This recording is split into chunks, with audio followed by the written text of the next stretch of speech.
Another problem that comes up right away is that Marx also assumes that you can think about history as a binary class struggle with clear divisions between, say, the proletariat and the bourgeoisie.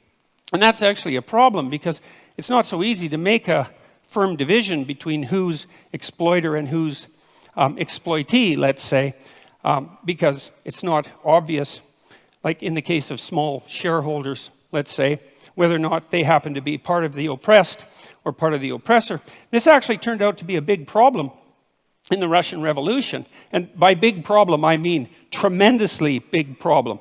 Because it turned out that you could fragment people into multiple identities, and that's a fairly easy thing to do. And you could usually find some axis along which they were part of the oppressor class. It might have been a consequence of their education, or it might have been a consequence of the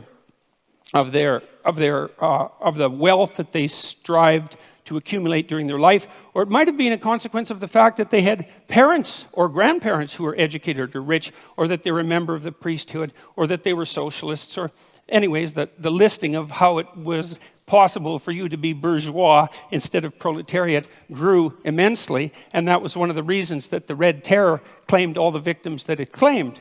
And so that was a huge problem. It was probably most exemplified by the demolition of the kulaks, who were basically peasant farmers, although effective ones in the Soviet Union, who had managed to raise themselves out of serfdom over a period of about 40 years and to gather some degree of material security about them. And about 1.8 million of them were exiled. About 400,000 were killed, and the net consequence of that removal of their private property because of their bourgeois status was arguably the death of 6 million Ukrainians in the famines of the 1930s. And so the binary class struggle idea, that was a bad idea. That was a very, very bad idea. It's also bad in this way, and this is a real sleight of hand that Marx pulls off, is you have a binary class division, proletariat and bourgeoisie, and you have an implicit idea that all of the good is on the side of the proletariat and all of the evil is on the side of the bourgeoisie. And that's classic group identity thinking. You know, it's one of the reasons I don't like identity politics, is because once you divide people into groups and pit them against one another, it's very easy to assume that all the evil in the world can be attributed to one group, the hypothetical oppressors, and all the good to the other. And that... Well, and that's naive. That's naive beyond comprehension, because it's absolutely foolish to make the presumption that you can identify someone's moral worth with their economic standing. So, and that actually turned out to be a real problem as well, because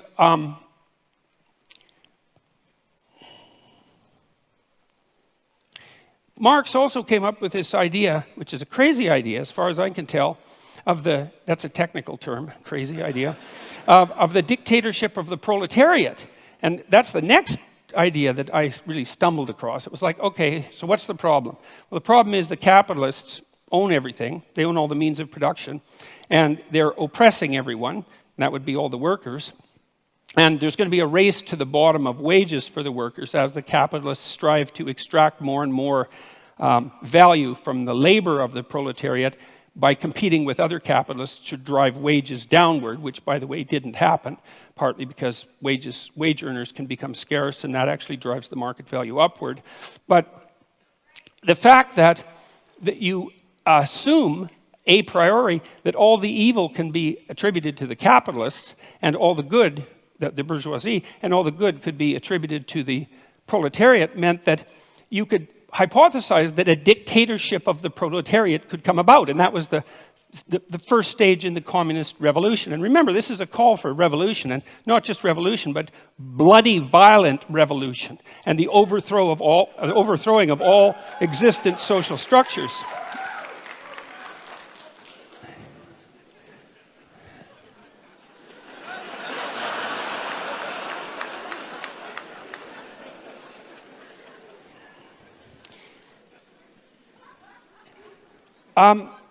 Anyways, the problem with that, you see, is that because all the evil isn't divided so easily up into oppressor and oppressed, that when you do establish a dictator of the proletariat, to the degree that you can do that, which you actually can't because it's technically impossible and an absurd thing to consider to begin with, not least because of the problem of centralization. I mean, you have to hypothesize that you can take away all the property of the capitalists, you can replace the capitalist class with a minority of proletariats.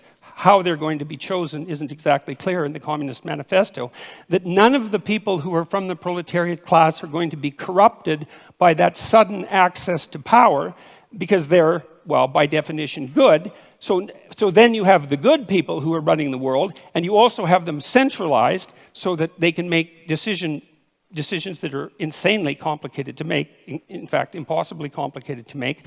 And so that's a failure conceptually on both dimensions because, first of all the proletariat aren't going to be good, and when you put people in the same position as the evil capitalists, especially if you believe that social pressure is one of the determining factors of human character, which the Marxists certainly believe, then why wouldn't you assume that the proletariat would immediately become as or more corrupt than the capitalists, which is, of course, I would say exactly what happened every time this experiment was run. And then the next problem is, well, what makes you think that you can take some system as complicated as, like, capitalist free market society and centralize that and put decision-making power in the hands of a few people, the mechanisms without specifying the mechanisms by which you're going to choose them? Like, what makes you think they're going to have the wisdom or the ability to do what the capitalists were doing, unless you assume, as Marx did, that all of the evil was with the capitalists and all the good was with the proletariats, and that nothing that capitalists did constituted valid labor, which is another thing that Marx assumed, which is palpably absurd, because people who are, like, maybe if you're a dissolute aristocrat from 1830 or earlier, and you run a feudal estate and all you do is spend your time gambling and chasing prostitutes, well, then your labor value is zero. But if you're running a business and it's a successful business, first of all, you're a bloody fool to exploit your workers, because even if you're greedy as sin, because you're not going to extract the maximum amount of labor out of them by doing that. And the notion that you're adding no productive value as a manager rather than a capitalist it's absolutely absurd. All it does is indicate that you either know nothing whatsoever about how an actual business works, or you refuse to know anything about how an actual business works. So that's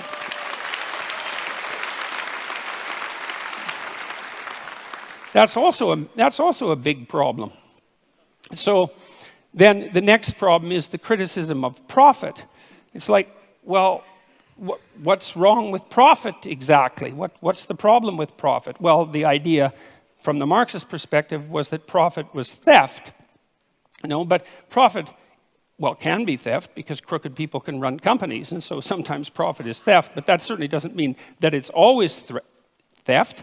What it means, in part at least, if the capitalist is adding value to the corporation, then there's some utility and some fairness in him or her extracting the value of their abstract labor, their thought, their abstract abilities, their ability to manage the company, and to engage in proper competition and product development and efficiency and the proper treatment of the workers and all of that. And then if they can create a profit, well, then they have a little bit of security for times that aren't so good, and that seems absolutely bloody necessary as far as I'm concerned.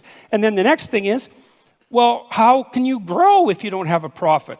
And if you have an enterprise that's valuable and worthwhile, and some enterprises are valuable and worthwhile, then it seems to me that a little bit of profit to help you grow seems to be the right approach.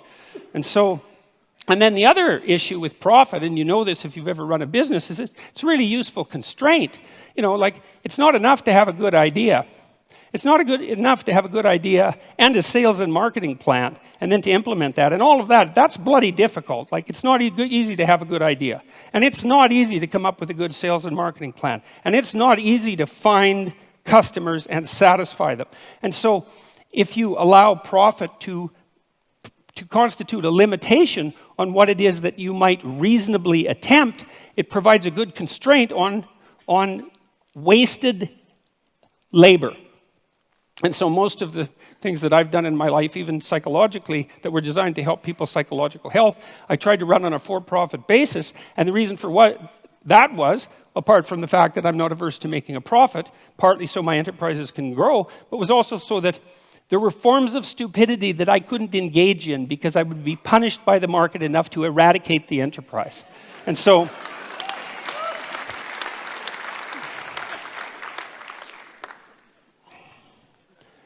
Okay, and then so the next issue, this is a weird one.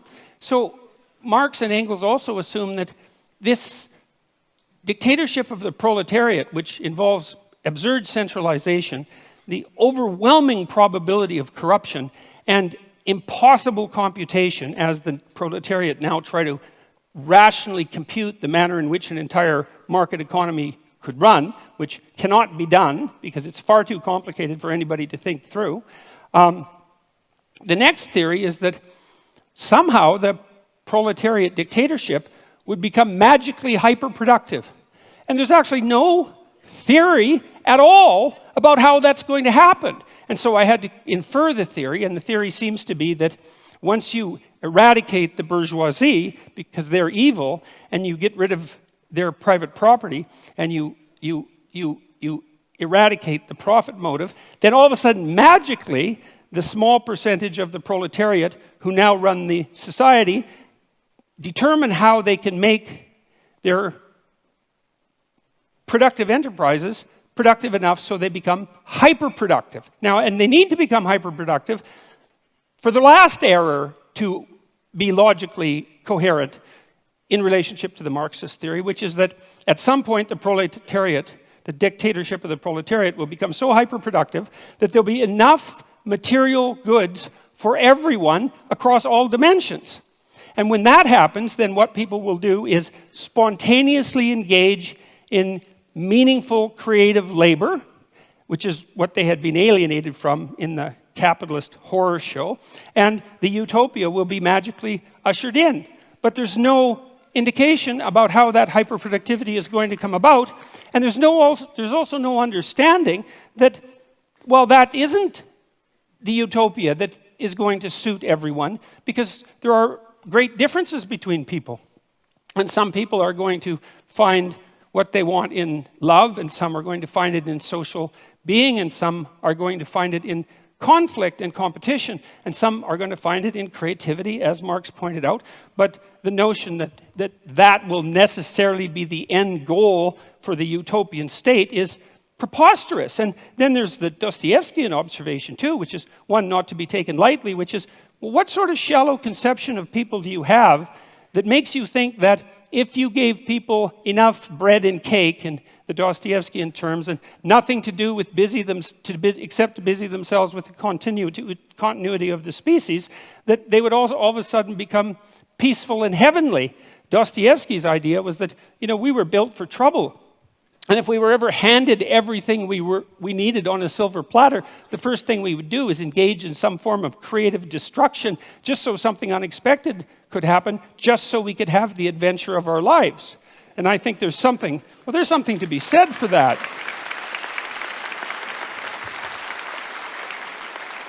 So, and then the last error, let's say, although by no means the last, was this, and this is one of the strangest parts of the Communist Manifesto, is Marx admits, and Engels admit repeatedly in the Communist Manifesto, that there has never been a system of production in the history of the world that was as effective at producing material commodities in excess than capitalism.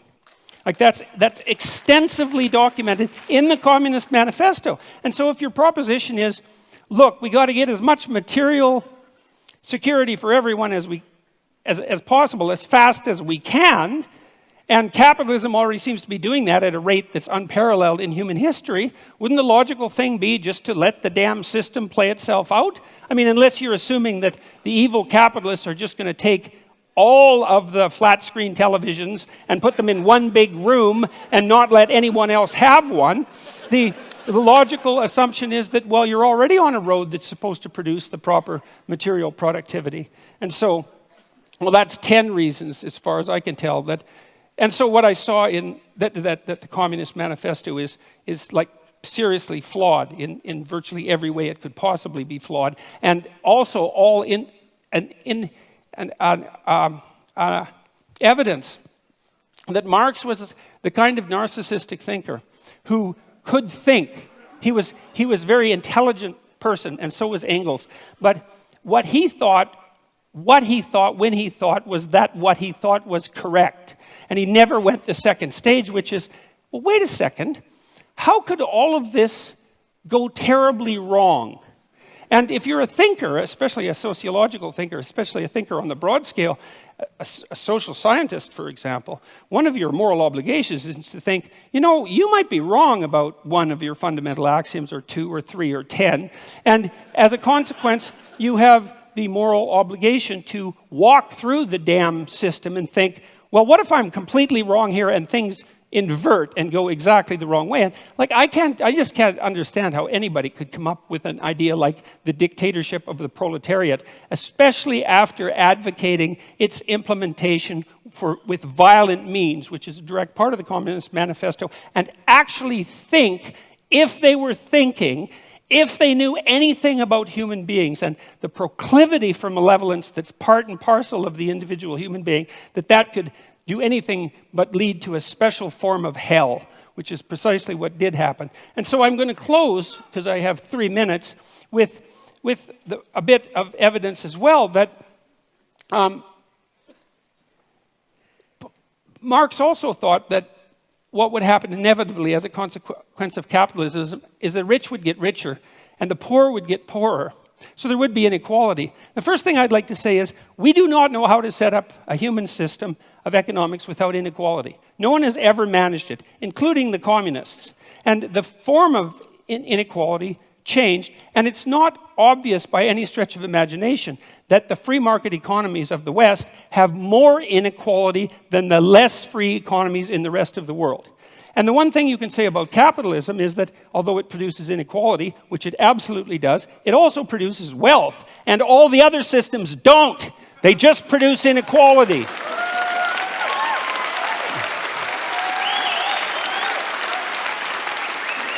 So here's a few stats. Here's a few free market stats, okay? From 1800 to 2017, income growth adjusted for inflation grew by 40 times for production workers and 16 times for unskilled labor. Well, GDP rose by a factor of about 0.5 from 1 AD to 1800. So from 1 AD to 1800 AD, it was like nothing, flat. And then all of a sudden, in the last 217 years, there's been this unbelievably upward movement of wealth. And it doesn't only characterize the tiny percentage of people at the top who, admittedly, do have most of the wealth. The question is, not only, though, what's the inequality? The question is, well, what's happening to the absolutely poor at the bottom? And the answer to that is, they're getting richer faster now than they ever have in the history of the world. And we're eradicating poverty in countries that have adopted moderate free market policies at a rate that's unparalleled. So here's an example. One of the UN millennial goals was to reduce the rate of absolute poverty in the world by 50% between 2000 and 2015. And they defined that as $1.90 a day. Pretty low, but you have to start somewhere. We hit that at 2012, 3 years ahead of schedule. And you might be cynical about that and say, well, it's kind of an arbitrary number, but the curves are exactly the same at $3.80 a day and $7.60 a day. Not as many people have hit that, but the rate of increase towards that is the same. The bloody UN thinks that we'll be out of poverty defined by $1.90 a day by the year 2030. It's unparalleled. And so the rich may be getting richer, but the poor are getting richer too. And that's not the... Look, I'll leave it at that because I'm out of time. But I'll leave it with this.